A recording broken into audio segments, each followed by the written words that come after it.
Hello and very warm welcome to all of you. कैसे हैं आप सब? मैं आपका मेंटर और आप देख रहे हैं लर्न इंग्लिश विदाउट रूल्स का स्पेशल सेशन। आज का ये स्पेशल सेशन फिलर्स के क्वेश्चन पर आधारित है। जी हाँ, एक लंबे अरसे के बाद मैं फिलर्स के सेट 5 के साथ आपके सामने उपस्थित हो गया हूं। हर सेट की तरह यहाँ पर भी 10 नए क्वेश्चन शामिल किए गए हैं। बारी बारी से हर एक क्वेश्चन को आपके सामने रखेंगे।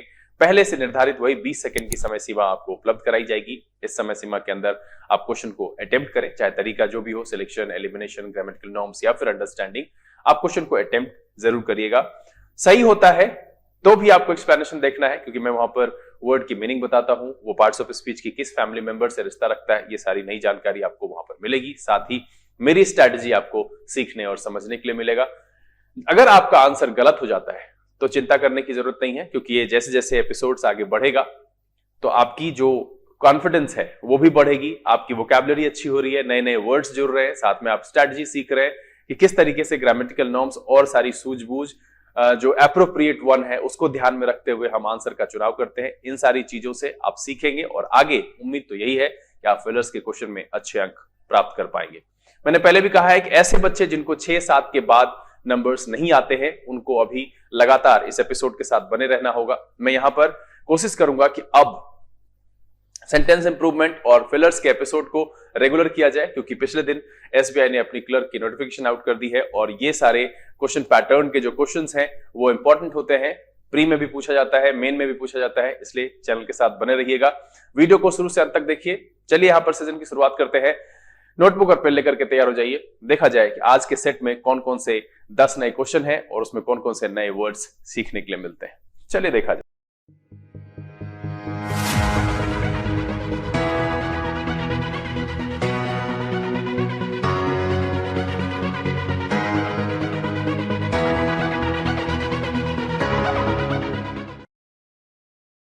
आइए हम आज के सेशन की शुरुआत करते हैं और बारी बारी से आपके सामने इस सेट में मौजूद 10 क्वेश्चन को रखते हैं।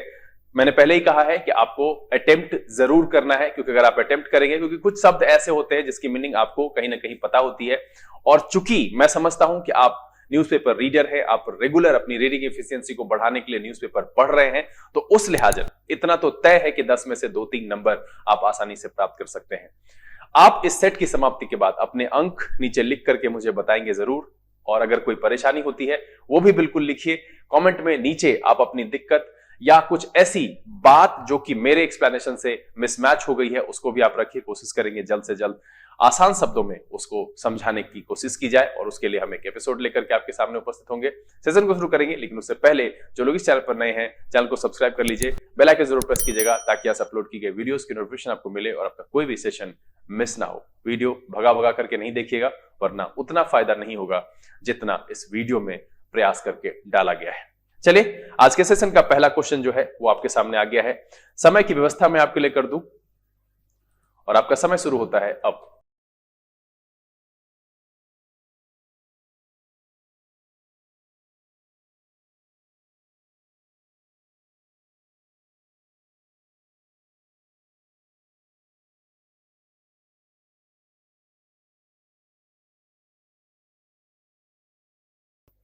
Times up. देखिए क्या कह रहा है, the handwriting on the letter, इसका मतलब है कि पहले से लिखी हुई हैंडराइटिंग है। वॉज वेरी, और यहां पर कुछ है नन, कुड, और फिर एक फिलर है इट। अब देखिए कि कहता है यहां पहले लेजिबल का मतलब समझिए। ये जो है ये एडजेक्टिव की तरह इस्तेमाल होता है, और लेजिबल का मतलब होता है पढ़ने योग्य। ठीक है, पढ़ने योग्य। चलिए पहला ऑप्शन जो है वो सुटेबल हो भी जाता है कि the handwriting on the letter was very legible, तो लगता है क्या ठीक है, बहुत अच्छे से पढ़ने लायक है। लेकिन यहां दूसरा जो है राइट, ये राइट का ऑप्शन खत्म हो जाता है, क्योंकि लेटर है, पहले से लिखा हुआ है, तो इस लिहाजन ये एलिमिनेट हो जाता है ऑप्शन मेरा। ठीक है, उसके बाद दूसरा है एलिजिबल, इसका मतलब होता है अपठनीय। ठीक है, अपठनीय, और ये भी एक एडजेक्टिव की तरह काम करता है। तो कह रहा है कि the handwriting on the letter was very eligible, none could read it, और बिल्कुल ये सही लग रहा है। अभी तक जो ऑप्शन 2 मैंने देखा है जिसको एलिमिनेट करने की कोशिश की है, या फिर फिलर्स के जगह पर रख करके उसको जस्टिफाई करने की कोशिश की है, ऑन दैट बेसिस जो है ये मेरा अप्रोप्रिएट लग रहा है। दोनों फिलर्स में दोनों वर्ड सही सही आ रहा है। अब अगला देखिए कि वेरी पुट और none could leaders it, यहां पर इस दोनों का कोई जो है मीनिंग यहां उभर करके सामने नहीं आ रहा है, संदर्भ में बिल्कुल फिट नहीं बैठ रहा है। अब यहां पर फेंट का मतलब होता है धुंधला, क्या होता है? धुंधला, ठीक है। और ये वर्ब और नाउन दोनों की तरह इस्तेमाल किया जाता है। और देखिए कि the handwriting on the letter was very faint, धुंधला, धीमा कह सकते हैं। None could notice it. अब देखिए लग तो रहा है कि सुटेबल है, लेकिन इसकी तुलना में ये अप्रोप्रिएट नहीं है। ये जो डी वाला है बी की तुलना, मैंने कहा अप्रोप्रिएट वन, तो सबसे बेहतर मीनिंग जो मेरा दे रहा है वो बी दे रहा है। इस आधार पर हमने डी को यहां से एलिमिनेट किया है कि वो ज्यादा बेहतर है, कि वो जो है अपठनीय है, ऐसा लिखा हुआ है जो पढ़ा नहीं जा सकता और इसीलिए उसको कोई पढ़ नहीं सकता है। अब कह रहा है faint, none could notice it, notice करने का कुछ लिखा हुआ है तो नोटिस तो किया जा सकता है। अब समझना पढ़ना एक दूसरा मुद्दा हो जाता है। तो बेहतर जो ऑप्शन मेरा है वो बी है। उसके बाद देखिए ई नंबर ऑप्शन में सेबी का मतलब होता है फटेहाल, क्या होता है? फटेहाल। और ये भी एडजेक्टिव की तरह इस्तेमाल होता है, तो इसका कोई मीनिंग ही नहीं है। हैंडराइटिंग की बात कर रहे हैं और हैंडराइटिंग क्या फटेहाल हम बोलचाल में इस्तेमाल कर दे एक दूसरे के लिए, लेकिन ये एक्चुअली उस संदर्भ में फिट होने वाला वर्ड नहीं है। तो इसीलिए जो मेरा ये भी ऑप्शन एलिमिनेट हो गया और इस सवाल का जो जवाब है, इसका जो आंसर है वो है आपका बी। क्या हो जाएगा? Eligible and read. मतलब है कि the handwriting on the letter was very eligible, none could read it, और तब जाकर के ये सेंटेंस कंप्लीट हो जाएगा। चलिए अगला सवाल लिया जाए और आपका समय शुरू होता है अब।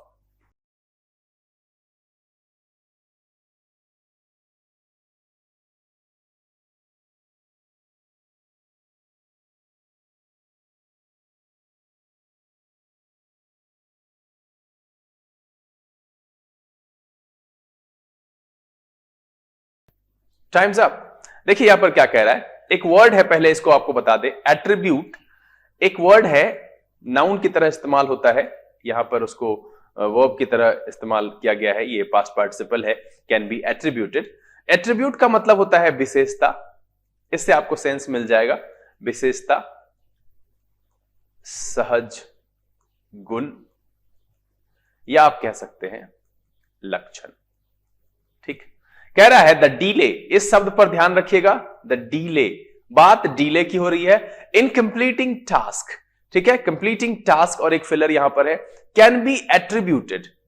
अब जो है अगर टास्क को पूरा करने में डिले हुआ है तो वो कहीं ना कहीं नेगेटिविटी से जो है वो एट्रीब्यूट किया जाएगा, उसका जो विशेष लक्षण माना जाएगा। तो एक्चुअली पंक्चुअलिटी यहां पर फिट नहीं बैठेगा, ये मेरा एलिमिनेट हो जाएगा ऑप्शन यहां से। उसके बाद देखिए परफेक्शनिज्म, ये भी बिल्कुल नहीं आएगा भैया, अगर आप डिले कर रहे हैं किसी चीज में तो वो आपके परफेक्शनिज्म को शो नहीं करता है, तो ये भी यहां से एलिमिनेट हो जाएगा। अब मेरे पास है एक्सपीडिशियसली। अब देखिए एक्सपीडिशियसली का मतलब होता है फुर्ती से, क्या होता है? फुर्ती से, और ये एक एडवर्ब की तरह यूज हो रहा है यहां पर। और लेथार्जी का मतलब होता है आलस्य, सुस्ती, और ये नाउन की तरह यूज होता है। अब क्या कह रहा है कि the delay in completing task expeditiously can be attributed to their lethargy. तो ये एक्सपीडिशियसली जो यहां पर है, फुर्ती से करने में डीले, ये उसके आलस्य या सुस्ती से एट्रीब्यूट किया जा सकता है। बिल्कुल ये परफेक्ट है, और उस आधार पर ये जो कह रहा है completing delay in completing task religiously और स्ट्रिक्टनेस, ये इसकी तुलना में, एक की तुलना में आसानी से एलिमिनेट हो जा रहा है। यहां पर है रिलीजियसली किसी टास्क को कंप्लीट करना, उसमें डिले होना, ये कहीं ना कहीं संदर्भ पर जो है पूरी तरह से फिट नहीं बैठ रहा है। जैसा कि मेरा ए जो सेंस दे रहा है कि किसी भी टास्क को फुर्ती से पूरा करने में जो डिले होता है वो आलस्य के तौर पर एट्रीब्यूट किया जा सकता है, can be attributed to their lethargy, तो बिल्कुल ये भी एलिमिनेट हो जाएगा। और ये इकोनॉमिकली एंड रिजिडिटी, ये भी उस तरीके का मीनिंग यहां पर नहीं दे रहा है कि the delay in completing the task economically can be attributed to their rigidity. इस दोनों का कोई संदर्भ ही नहीं है, इकोनॉमिकली एंड रिजिडिटी का कोई मतलब ही यहां पर जो है सेंस उभर करके सामने नहीं आ रहा, जितना बेहतर मेरे ए का आ रहा है। दैट्स व्हाई इसका जो आंसर है वो हो जाएगा ए। आप देखिए मैं पहले से ही कहता आ रहा हूं कि फिलर्स में बहुत सारे ऑप्शन ऐसे हो जाएंगे जहां पर कि बहुत करीबी जो है वहां अंतर रहता है, कि लगता है कि हाँ ये भी हो सकता है, ए वाला भी हो सकता है, सी वाला भी हो सकता है। तो जो बेहतर एक्सप्रेस करेगा मीनिंग को, मेरा चुनाव हमेशा वही होना चाहिए। और ये प्रैक्टिस के आधार पर हो सकता है, न्यूज़पेपर रीडिंग के आधार पर हो सकता है, शब्दों की जो सेंस है वो तब निखर करके सामने आती है जब आप पैराग्राफ में उसको देखते हैं। ऐसे मीनिंग एक शब्द के कई होते हैं और उस आधार पर आप फंस सकते हैं। चलिए अगला सवाल लिया जाए और आपका समय शुरू होता है अब।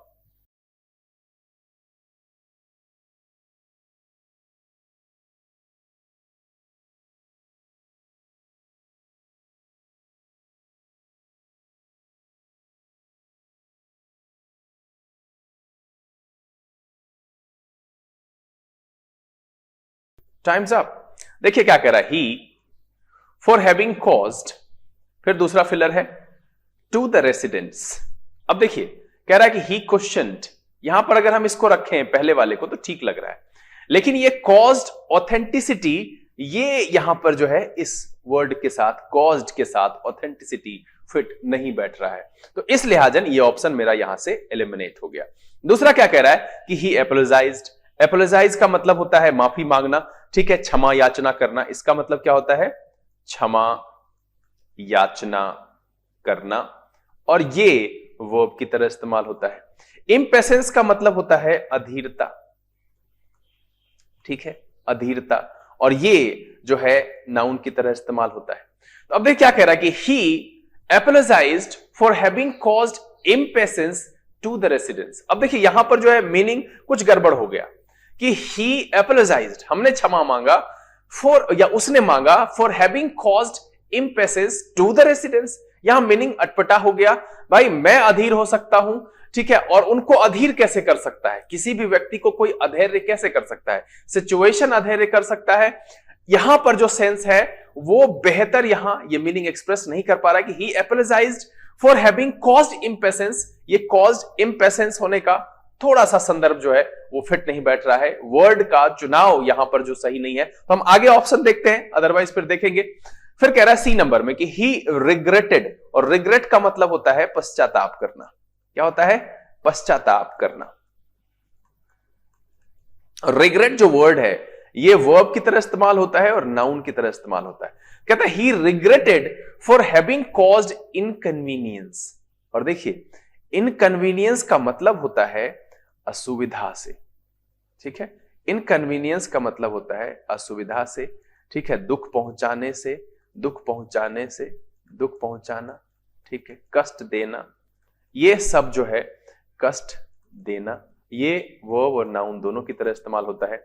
इनकन्वीनियंस, तो यहां क्या कह रहा है कि he regretted for having caused inconvenience. अब देखिए कि ये असुविधा का कारण हो सकते हैं और ये परफेक्ट मैच है कॉज के साथ, तो ये अब जो है 100% बी यहां से एलिमिनेट हो गया, और अभी तक के ऑप्शन को पढ़ करके देख करके सी नंबर जो है सबसे बेहतर लग रहा है कि he regretted for having caused inconvenience to the residents, और बिल्कुल ये सही लग रहा है। अब देखिए कि carefully, he carefully for having caused, यहां पर ये केयरफुली शब्द ही जो है फिट नहीं बैठ रहा है। अब कह रहा है ही वॉन्डर्ड, आश्चर्य होना, कह रहा है he wondered for having caused disappointed, ये caused disappointed, having caused disappointed to the residents, यहां ये मीनिंग नहीं देगा। इससे बेहतर मीनिंग सटीक जो सही है, और ये इनकन्वीनियंस वर्ड जो है आपने रेलवे स्टेशन के अनाउंसमेंट में भी सुन रखा होगा कि असुविधा के लिए खेद है, ठीक है, इनकन्वीनियंस इज डीपली रिग्रेटेड। तो ये दोनों शब्द जो है ये कंप्लीट कॉम्बो है जो कि मीनिंग देता है बेहतर कि he regretted for having caused inconvenience to the residents, और इसीलिए जो इस सवाल का जवाब है वो है आपका सी। चलिए अगला सवाल लिया जाए और आपका समय शुरू होता है अब।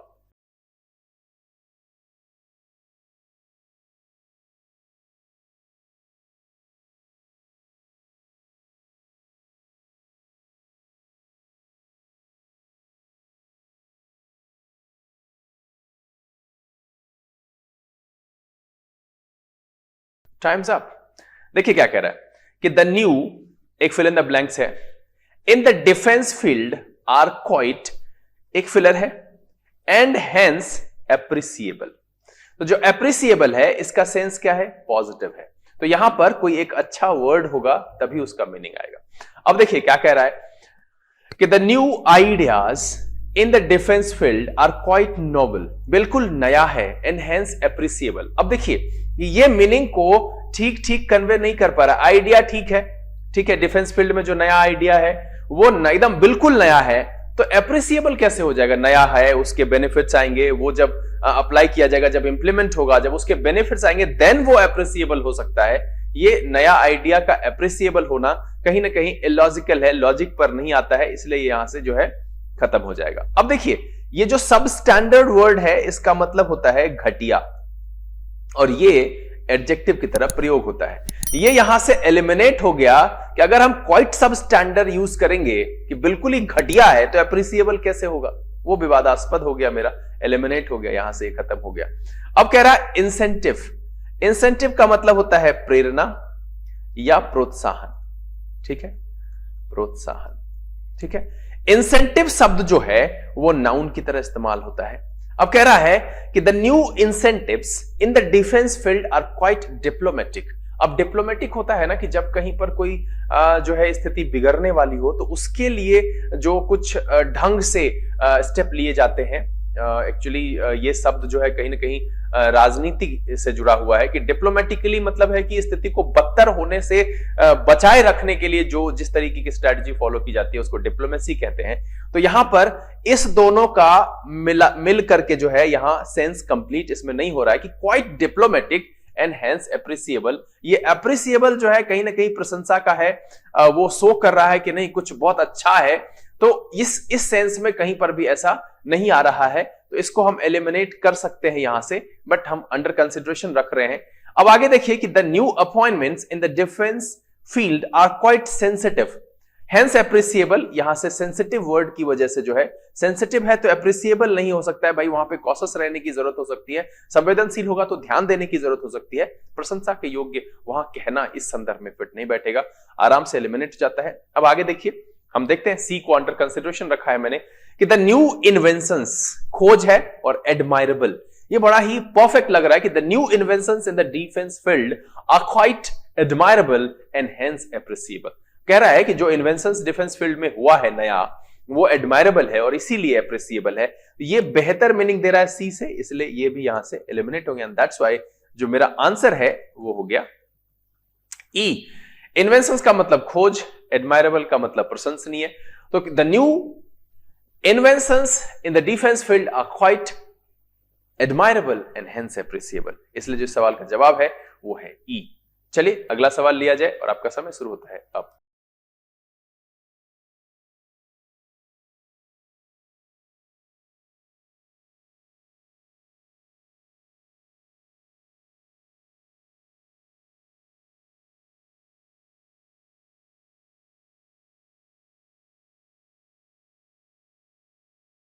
Time's up.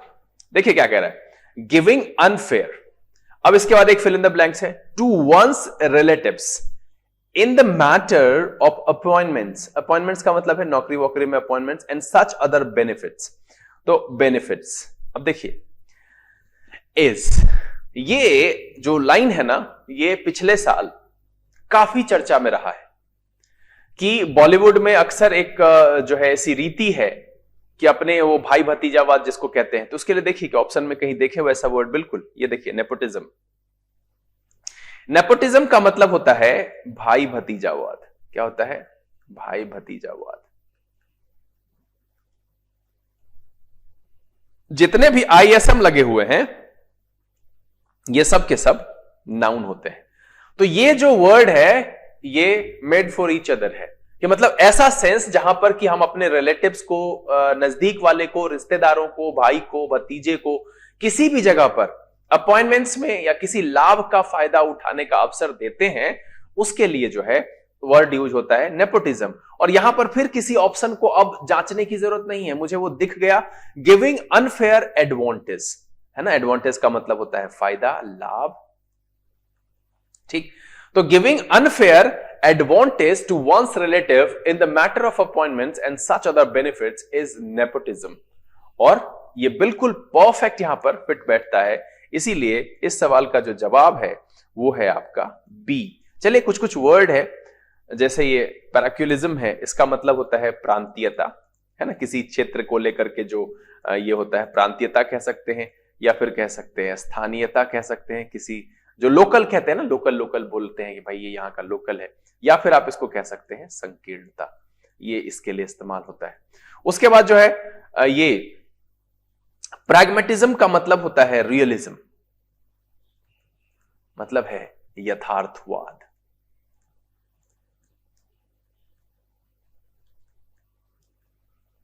ये है यथार्थवाद, सत्य वाला जो कंसेप्ट है। ये चौबनिज्म का मतलब होता है अंध देशभक्ति। क्या होता है? अंध देशभक्ति, या इसको कहते हैं उग्र राष्ट्रीयता। उग्र राष्ट्रीयता, इसमें अच्छे अच्छे वर्ड हैं। तो बेहतर बी है, क्योंकि नेपोटिज्म वर्ड जो है वो एक्चुअली उसी के लिए बना हुआ है कि अगर हम अपने रिलेटिव्स को, भाई को, भतीजे को किसी भी जगह पर एडवांटेज, जो अनफेयर एडवांटेज है, वो हम उसको देते हैं, चाहे वो अपॉइंटमेंट्स में हो या किसी और जगह पर। इस शब्द से मुझे नहीं लगता है कि भारत का कोई बच्चा या कोई नागरिक वाकिफ नहीं है। ये इतना कॉमन हो गया है, इतनी बार इसको दोहराया गया है, बोला गया है नेपोटिज्म नेपोटिज्म, न्यूज़पेपर में, न्यूज चैनल में, हर जगह ये पिछले सालों छाया रहा है। तो इसीलिए ये बहुत ही इजी जो क्वेश्चन हो गया। चलिए अगला सवाल लिया जाए, आपका समय शुरू होता है अब।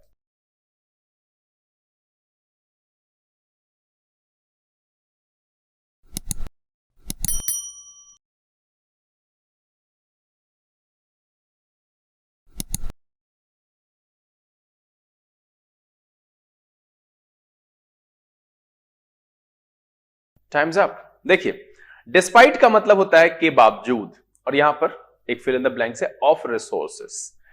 द फाइनेंशियली अनप्रिविलेज्ड, अनप्रिविलेज्ड का मतलब होता है असुविधा प्राप्त, असुविधा प्राप्त, या फिर आप इसको साधारण शब्द में कहें तो गरीब। तो भाई यहां पर जो है रिसोर्सेस की कमी होगी, डिस्पाइट डैश ऑफ रिसोर्सेस, तो प्लेंटी शब्द यहां से एलिमिनेट हो गया, इसका मतलब पर्याप्त होता है, ये ऑप्शन एलिमिनेट हो गया। Despite availability of resources, the financially underprivileged students gave in their endeavour, endeavour का मतलब होता है प्रयास। इसका कोई सेंस ही नहीं आया, ये वर्ड फिट नहीं है यहां पर, ये ऑप्शन एलिमिनेट हो गया। ये वांट और सरेंडर्ड, सरेंडर स्टूडेंट सरेंडर और वांट, ये वांट भी यहां पर डिस्पाइट वांट ऑफ रिसोर्सेस, ये यहां पर जो है मीनिंग सही नहीं आएगा। अब देखिए चौथा ऑप्शन कह रहा है डिस्पाइट लैक ऑफ रिसोर्सेस, मतलब रिसोर्सेस की कमी के बावजूद the financially underprivileged students succeeded in their Endeavour, मतलब है अपने प्रयास में सफल हुए, और इसीलिए ये सबसे बेहतर मीनिंग है। यहां एक्सट्रीमिटी का मतलब एक्सट्रीम से आप ले सकते हैं, और एक्सेल का मतलब एक्सेलेंट परफॉर्मेंस से, ठीक है। दोनों का मीनिंग बहुत सिंपल है। तो यहां जो ये लैक एंड सक्सीडेड है, ये संदर्भ पे फिट बैठ रहा है कि despite lack of resources the financially underprivileged students succeeded in their endeavour. Endeavour का मतलब प्रयास, अनप्रिविलेज्ड का मतलब होता है असुविधा प्राप्त या गरीब। तो इसीलिए इस सवाल का जो जवाब है वो है आपका डी। चलिए अगला सवाल लिया जाए, और आपका समय शुरू होता है। आप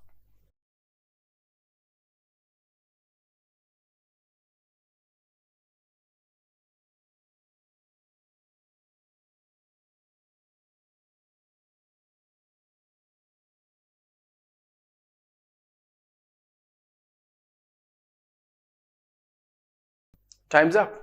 देखिए क्या कह रहा है, the work assigned to me is not शब्द पे ध्यान रखिएगा। एक तो ये ध्यान रखने वाली चीज है, एंड दो का मतलब होता है यद्यपि, और आपने इसका जो सेंटेंस फॉर्मेशन सुना होगा कि यद्यपि ये कपड़े नए हैं तथापि गंदे हैं, तो इस तरीके का उल्टा होता है, कंट्रास्ट वाला सेंस यहां पर आता है, दो इट इज और वेरी, और एक फिलर यहां पर है।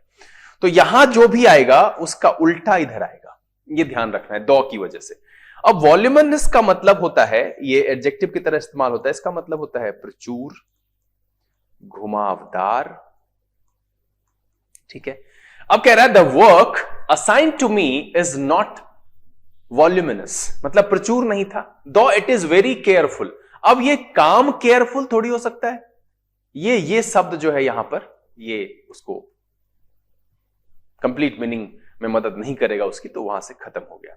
अब कह रहा है the work assigned to me is not challenging, not challenging का मतलब हो गया इजी, और दूसरा भी सेम आ रहा है मीनिंग, है ना। जब नॉट चैलेंजिंग लिखते हैं, दो इट इज वेरी इजी, तो कह सकते थे, बट यहां पर नॉट चैलेंजिंग होने पर सेंस बिगड़ गया, और ये यहां से भी एलिमिनेट हो गया। अब देखिए, इम्पॉसिबल का मतलब आप जानते हैं असंभव, और स्टुपेंडस का मतलब होता है लाजवाब। क्या होता है? लाजवाब। ये एडजेक्टिव की तरह इस्तेमाल होता है, आप इसको उत्कृष्ट भी कह सकते हैं। तो क्या कह रहा है कि the work assigned to me is not impossible, असंभव नहीं है, दो इट इज वेरी स्टुपेंडस, मतलब बहुत लाजवाब उत्कृष्ट क्वालिटी का काम था।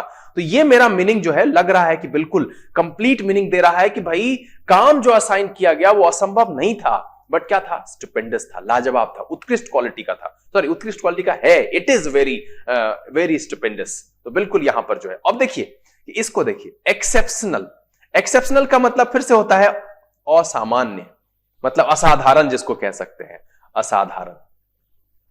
जैसे इसके साथ नॉट लगा तो साधारण हो गया, दैट मीन्स कि सेंस क्या आया? ऑर्डिनरी का। तो इसका मतलब है कि सेम सेम फिर से आ गया ये कॉम्बो कि एक्सेप्शनल अगर होता, नॉट वहां नहीं होता, तो ये ऑप्शन भी फिट बैठ सकता। The work assigned to me is not exceptional, मतलब है कि वो जनरल हो गया, ऑर्डिनरी हो गया, और फिर कह रहा है दो it is very ordinary, meaning नहीं आएगा। मीगर का मतलब होता है कम, थोड़ा, अत्यल्प। कम, थोड़ा, अत्यल्प, और ये एडजेक्टिव की तरह इस्तेमाल होता है। डिफिकल्ट का मीनिंग आपको पता है। The work assigned to me is not meagre though it is very difficult. इससे बेहतर मीनिंग जो है इसका है, इस आधार पे ये एलिमिनेट हो रहा है। सबसे शानदार जो स्टुपेंडस सेंस आ रहा है वो उसका आ रहा है सी नंबर का, कि the work assigned to me is not impossible though it is very stupendous. और इसीलिए जो इस सवाल का जवाब है वो है आपका सी। देखिए, शब्दों के चुनाव में ध्यान रखना चाहिए, लाइंस में क्या लिखा गया है, फिलर्स के अगल बगल में कौन से शब्द हैं, उसका उस शब्द के मीनिंग पर बहुत प्रभाव पड़ता है। जैसे अब एक्सेप्शनल है, देखिए नॉट लगा हुआ था, चैलेंजिंग है, बगल में नॉट लगा हुआ था, तो मीनिंग कहीं ना कहीं वो उसको डाइवर्ट करता है। तो इस बात का जरूर ध्यान रखिएगा। चलिए अगला सवाल लिया जाए और आपका समय शुरू होता है अब।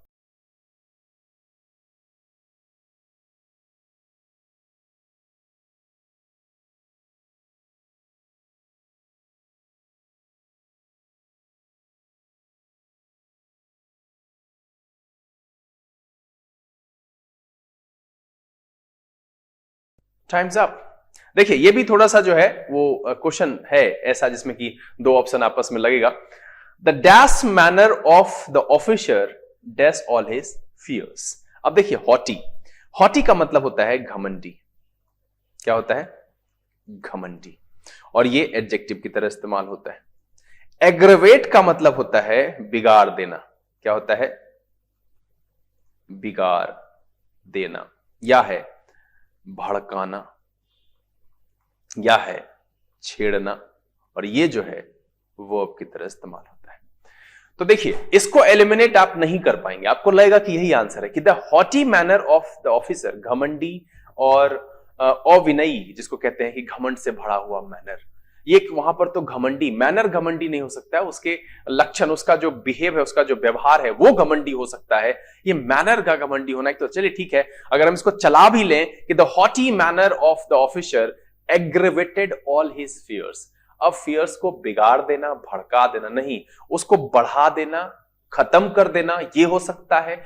उसको भड़काएगा क्या? गुस्से को भड़काया जा सकता है, डर को भड़काया नहीं जा सकता है, डर को बढ़ाया जा सकता है। लेकिन फिर भी चलिए हम इसको अंडर कंसिडरेशन रखते हैं कि आप में से बहुत सारे बच्चों को ऐसा लग रहा हो, क्यों नहीं हो सकता है? बिल्कुल हो सकता है, क्योंकि आप सब कहीं ना कहीं अपने बोलचाल के आधार पर आंसर को सेंस करते हैं, शब्द के आधार पर नहीं। यहां पर सिचुएशन को वर्स बनाने के लिए जो है हम एग्रेवेट शब्द का इस्तेमाल करते हैं। तो the haughty manner of the officer aggravated all his fears, ठीक है रख रहे हैं, बट यहां पर गुस्से को भड़काया जा सकता है, सिचुएशन जो स्थिति है उसको बिगाड़ी जा सकती है, बट डर को जो है वो बढ़ाया जा सकता है, घटाया जा सकता है, खत्म किया जा सकता है। उस हिसाब से, मेरे हिसाब से जो है ये बिल्कुल सुटेबल नहीं है। फिर भी हम आपको ध्यान में रखते हुए इसको अंडर कंसिडरेशन रखते हैं कि आगे अगर इससे बेहतर मिलेगा तो उसे एलिमिनेट करना पड़ेगा। अब ऑफिशियस का मतलब होता है परेशान करने वाला। क्या होता है? परेशान करने वाला, ठीक है। दूसरा होता है थकने वाला या थकाने वाला कह सकते हैं, उकताने वाला ये भी कह सकते हैं। ये एडजेक्टिव की तरह इस्तेमाल होता है ऑफिशियस। और लेवल्ड, ये दोनों का जोड़ ही नहीं है कि the officious manner of the officer levelled his fears. ये फियर के साथ लेवल का कोई कॉम्बिनेशन ही यहां पर नहीं है, ये समाप्त हो जाएगा यहां से। अब देखिए कि एमिएबल, एमिएबल का मतलब होता है स्नेही, मिलनसार, ये मैनर है, ये एक्चुअली मैनर है। एमिएबल जो है वो एडजेक्टिव की तरह इस्तेमाल होता है, स्नेही और मिलनसार बड़ा अच्छा वर्ड है। तो यहां पर कह रहा है कि the amiable manner of the officer, ये कॉन्सेंट्रेटेड शब्द जो है इस संदर्भ में फिट नहीं बैठेगा। All his fear, concentrated all his fear, ये संदर्भ पर ही नहीं है, फियर के लिए हम कॉन्सेंट्रेट वर्ड यूज ही नहीं करते, उसका सेंस ही नहीं वहां से आएगा। अब आइए फीकल, फीकल का मतलब होता है चंचल, अस्थिर, ठीक है, या फिर आप इसको कह सकते हैं विचलित या विचल, ये एडजेक्टिव की तरह इस्तेमाल होता है। और रिड्यूस का मतलब आप जानते हैं घटाना। अब बताइए कि किसी का चंचल हो और स्थिर हो, मतलब अनस्टेबल कंडीशन जो है, द अनस्टेबल मैनर आप कह सकते हैं, the faecal manner of the officer reduced all his fear, possible है। जब वो काम होगा, अच्छे से बात करेगा, हंस करके बात करेगा, मैनर जो है वो एमिएबल होगा, तो हो सकता है कि रिड्यूस हो, घटे। लेकिन यहां पर जो पहला शब्द है ना, यही उसको 100% सेटिस्फाई नहीं करेगा, उस संदर्भ में मीनिंग नहीं आएगा। लास्ट में है जीनियल, इसका मतलब होता है हंसमुख या होता है प्रसन्नचित्त। क्या होता है? प्रसन्नचित्त। और ये जीनियल एडजेक्टिव की तरह इस्तेमाल होता है। डिस्पेल्ड का मतलब होता है समाप्त करना, खत्म करना, समाप्त करना जी, और ये जो है वो की तरह इस्तेमाल होता है। देखिए कितना बेहतरीन मीनिंग पहले वाले से है ये, कि the genial manner of the officer dispelled all his fears, उसके सारे डर को खत्म कर दिया, कि मतलब उसका हंसमुख प्रसन्न चित्त व्यवहार जो है उसके सारे डर को समाप्त कर दिया। तो पहला वाला भी मेरा एलिमिनेट हो गया, और ई जो है सबसे सटीक आंसर यहां पर दे रहा है, दैट्स व्हाई आंसर इज ई। तो इसलिए ध्यान रखना चाहिए, हड़बड़ाना नहीं चाहिए, हर ऑप्शन को चेक करना चाहिए। फिलर्स वाले में ये बात विशेष करके आप ध्यान रखिए कि जब आपको एक लगे कि हाँ हो सकता है, तो उसको आप अंडर कंसिडरेशन रख करके आगे हर ऑप्शन को देखिए, हो सकता है कि उससे बेहतर ऑप्शन दिया हुआ हो। इस चीज में चूक नहीं होनी चाहिए। चलिए अगला सवाल लिया जाए, और आपका समय शुरू होता है अब।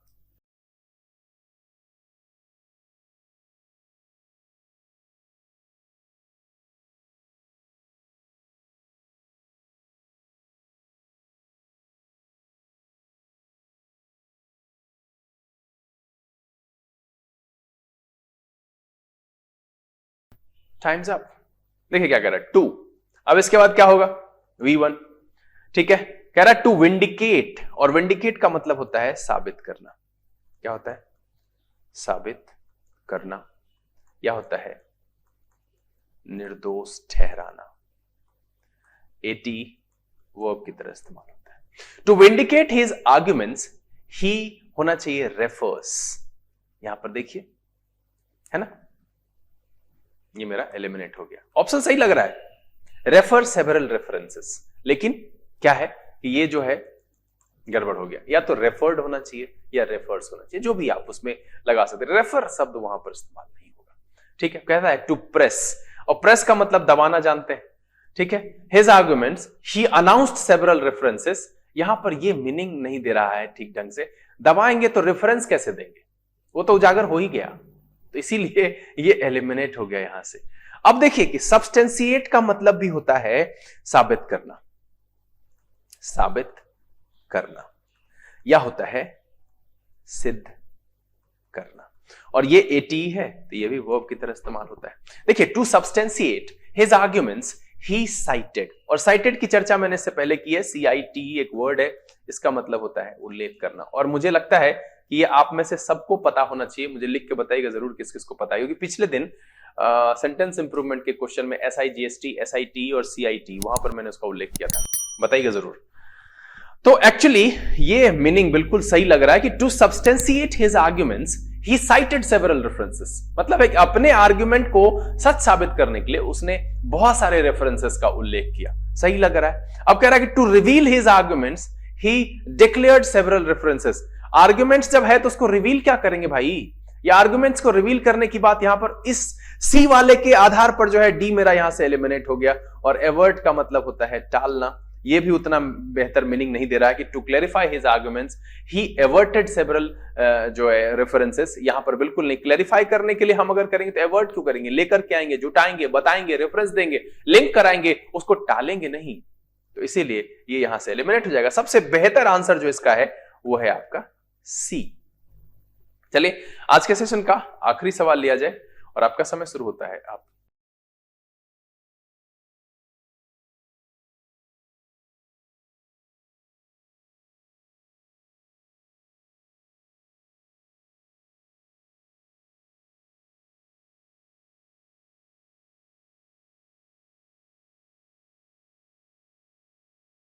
Time's up. और ये क्वेश्चन ना बड़ा ही आसान है।